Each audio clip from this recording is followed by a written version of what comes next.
Anak ko, binilan kita ng bagong cellphone. Di ba gusto mo to? Oh, thank you po, Nay. Magagamit ko po to sa school. Nay, meron din po ba ako? Anak, sa susunod ka na lang, ha? A few moments later. Wow, bagong cellphone? Ang ganda, di ba? Pwedeng patingin? Sige ate, oh. Paborito ka talaga ni nanay, no? Deserve mo naman. Salamat, ate. Deserve mo din to. Ate, ba't mo ginawa yun? Eto ang tatandaan mo. Ako, ang magiging paborito ni nanay. Basag na. Aray! Nay! Oo, anong nangyayari dito? Nay, sinaktan mo ako ni Kyle. Totoo ba to, Kyle? Nay, hindi po. Pinasag niya nga po yung cellphone ko eh. Hindi po totoo yan, Nay. Sinungaling ka. Kyle, anong nangyayari sa'yo? Lumalaki na ata ulo mo. Nay, may kailangan kang marinig. Deserve mo din to. Ate, ba't mo ginawa yun? Eto ang tatandaan mo. Ako, ang magiging paborito ni nanay. Nay. Lalo mo lang ako binigyan ng dahilan kung bakit hindi ikaw ang paborito kong anak.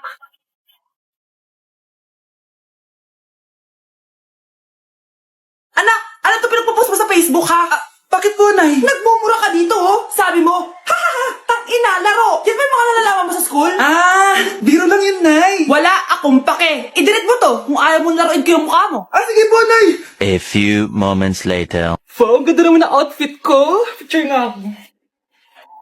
Anak, ano naman itong pinost mo? Bakit ang ikli na shorts mo? Ang ganda ko dyan, no, Nay? Akala mo kinaganda mo yan? Ang pangit. Baka bastusin ka ng mga lalaki. Grabe ka naman, Nay. I-delete mo yan. Next time, magpajama ka na lang. Yung tago lahat, pati mukha mo. Wow! Thank you so much, Mommy. You know that I love chicken nuggets. Ay, di pala chicken nuggets to.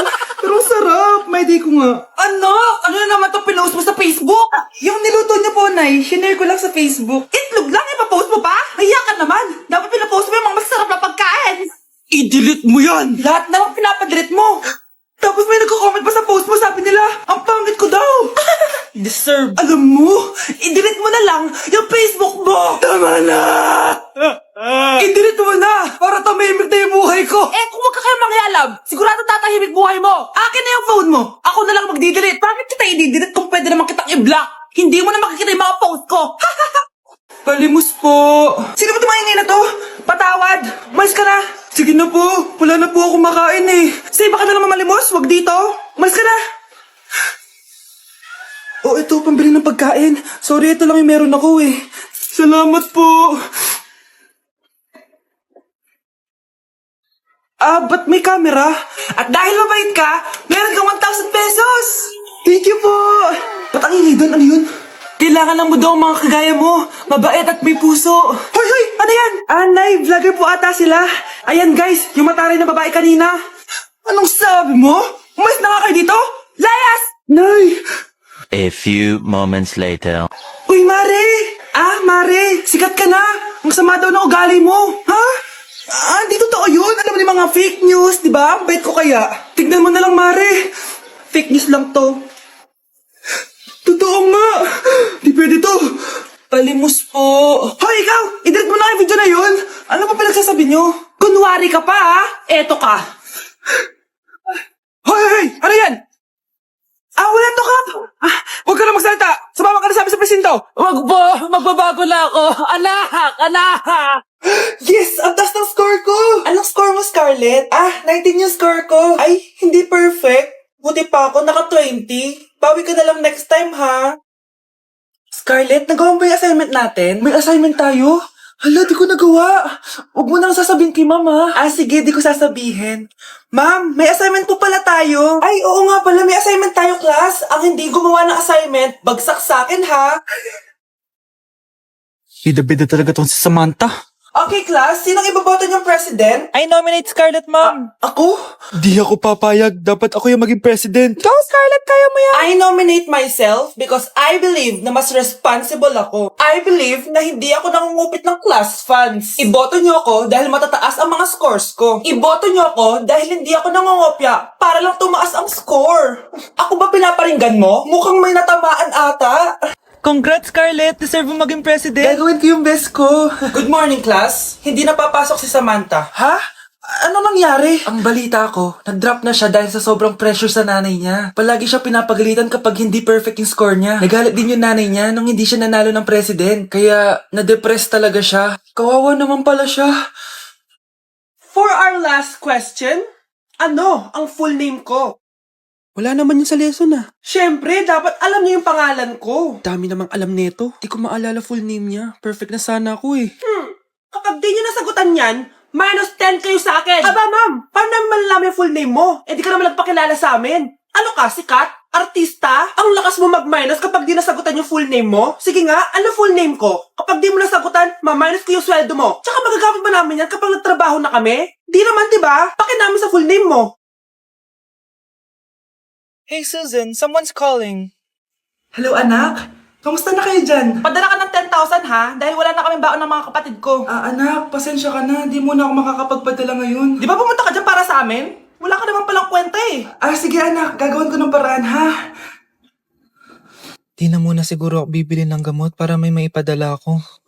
Ako? Wala na ako nanay, di ba? Eh, sino yung tumatawag, te? Di ba nasa ibang bansa yung nanay niya? Ano naman gusto mo? Hello anak, buti naman sinagot mo na. Nagpadala pala ako sa inyo ng mga kapatid mo. Baon niyo yun tapos pampagawa na rin ng bahay. Okay. Ikaw na bahala dun ha. I love you. So ayun na nga. Hello Mars? Mars, alam mo ba, yung anak mo, lasing umuwi kagabi. May kasama pang lalaki. Baka ibang babae yun, Mars, ha? Hindi naman ganun yung anak ko. Sure ka ba talaga, Mars, na yung mga perang pinapadala mo napupunta talaga sa baon at bahay nyo? O ano? Nakapagpadala ka na ba ng pera? Oo anak. Nagpadala na ako kanina. Dagdagan mo marami kaming bayarin ngayon. Anak, matanong ko lang. Saan mo ginagastos yung mga pinapadala ko? Babe, ano ba? Oh babe, shot ka pa. Ano to, Scarlett, ha? Dito lang ba napupunta yung mga pinapadala ko sa'yo, ha? Mga alak at vape na yan? Ba't umuwi ka pa? Nagpakahirap ako sa ibang bansa. Para sa inyo ng mga kapatid mo. Simula nung iniwan mo kami, wala na kaming nanay. Sa tingin mo ginusto ko to, ha? Wala akong choice, Scarlett. Ginawa ko to para sa inyo ng kapatid mo. Sa tingin mo ba ginusto namin na umalis ka? Nasanay kami na wala ka. Kaya okay kami kahit mawala ka. Nay! Una na kami, Scarlett, ha? Salamat po sa pagpunta. Oh, Scarlett, pinapabigay yan ng nanay mo bago siya mamatay. Ang laki nito, tita. Inipon ng nanay mo yan para sa inyo ng mga kapatid mo. Sana gamitin mo ng maayos. Kahit wala ka na, hindi mo pa rin kami pinapabayaan. Salamat, Nay. Sana yan ang makakapagpabago sa'yo, anak. Balang araw, babalikan din kita. Kapag pinirmahan mo to, akin na lahat ng mga kayamanan mo. Oh, pirmahan mo na. Tita, wala naman ako field trip hindi pa ba sinasabi ng teacher niyo na may field trip kayo? Anak, okay lang. Pipirmahan ko na to para makasali ka sa field trip niyo. Walang iya ka talaga, Rosa. Wala ka talagang titira sa akin, ha? Manda ka talaga sa akin. Mabilis ka talagang utuin, Susan. Salamat, Mare. Ramon, napapirma ko na siya. Atin na ang bahay, pera at mga ari-arian niya. Magaling ka talaga, Rosa. Kaso kailangan na natin kumilos na mabilis. Kasi sabi ng doktor, nagre-recover na yung mata niya. Ano? Kaya bukas na bukas din, papalayasin na natin sila. Total, nakuha na natin ang gusto natin. Nay, bakit mo pinirmahan yun, ha? Maliban natin kung ano nilalaman ng papel na yun. Huwag kang mag-alala, anak. Malapit nang matapos ang maliligayang araw ng tatay mo at ng kabit niya. Tita, bakit may dala kang maleta? Aba, syempre. Lilipat na ako dito sa bago kong bahay. Ano? Tay, ano ibig sabihin nito, ha? Nakalagay dito sa papel na pinirmahan ng nanay mo na amin na tong bahay, mga sasakyan niya at ang mga pera niya. Napakahayop nyo! Bakit ang ingay? Ano nangyayari? Nay, kinuha na nila lahat sa atin! Ayan, magsama kayo mag-ina. Ngayong nasa amin na ang lahat, pwede na kayong lumayas. Ramon, magsa-celebrate tayo, ha? Ang galing nyo din, no? Ha? Nakakakita ka? Bago kayo mag-celebrate, i-check nyo muna kung pirma ko ba talaga yung nakalagay dyan. Hindi pwede to! Tay! Attorney! Kita mo naman kung ano ginawa na tong dalawang to, di ba?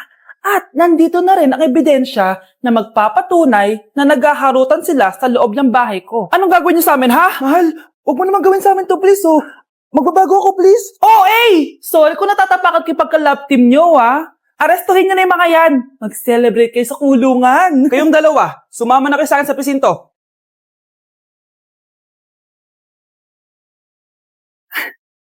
Gusto mo ba talaga ako makilala, Scarlett? Oo, dahil hindi ako matatahimik. Magkita tayo malapit sa puno ng mangga. Ako ikaw, Scarlett. Galing ako sa future. Paano? Paano nangyari yun? Basta, Scarlett, ayusin mo yung mga desisyon mo sa buhay, ha? Sige na, baka mahuli pa ako ng mga humahabol sa akin. Sandali! Sino humahabol sa'yo? Sino ba yung humahabol sa kanya? May mangyayari ba masama bukas? Bakit di pa siya tumatawag sa akin?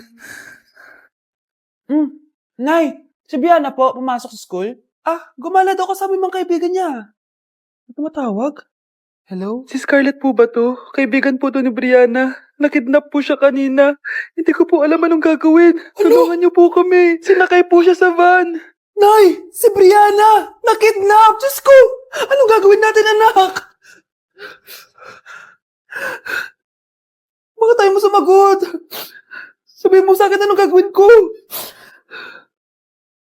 Nay! Nay! Saan pumunta si nanay? Scarlett, dyan ka lang ha. Pupuntahan ko yung mga kidnapper. Napakadelikado naman ang ginagawa mo, Nay! Diyos ko, anong gagawin ko? Hello? Buti naman tumawag ka na. Alam mo, kasalanan mo lahat to eh. Kung pinaalam mo sana na makikidnap si Brianna, hindi sana pinigilan ko siya. Scarlett, may malaki tayong problema. Nasa bahay niyo yung humahabol sa akin. Magtago ka na. Scarlett! Nay! Oo, Scarlett. Galing ako sa future. Ikaw ba yung humahabol sa isang Scarlett? Hindi ko na siya kailangan. Ikaw ang solusyon. Solusyon saan? Dahil sa paulit-ulit na pagbabalik niyo sa nakaraan, lalong lumalala ang sitwasyon namin. Hindi ko maintindihan. Kailangan mo na mamatay! Matagal na dapat kaming patayin ni Brianna. Pilit mong binabalikan na nakaraan. Kaya ikaw ang papatayin ko. Nay! Panaginip ng pala lahat yun. Oo anak, okay ka lang? Si ate kasi panay puyat kaya ganyan siya eh. Nay, Brianna, buhay kayo? Oo ate, buhay kami. Anak, sumama ka na sa amin. Sumama ka sa akin. Babe, alis na ako. Aalis ka na? Pupunta ka na sa work. Oo babe. Pupunta ka sa work. Tapos gagalingan mo sa work. Tama, babe. Tapos magpapakit ka sa work. Tapos may magkakagusto sa'yo dun sa work. Tapos pag may nagkagusto sa'yo, kikiligan ka. Magmamahalan kayo. Di ganun, babe. Iiwanan mo ako. Pag iniwan mo ako, mag-isa na lang ako. Magiging miserable ako. Di ako makakain. Magkakasakit ako. Mamamatay ako. Gusto mo ba ako mamatay? Hindi. Huwag ka nang umalis. Huwag ka nang pumunta dun sa work. Look, si overthink.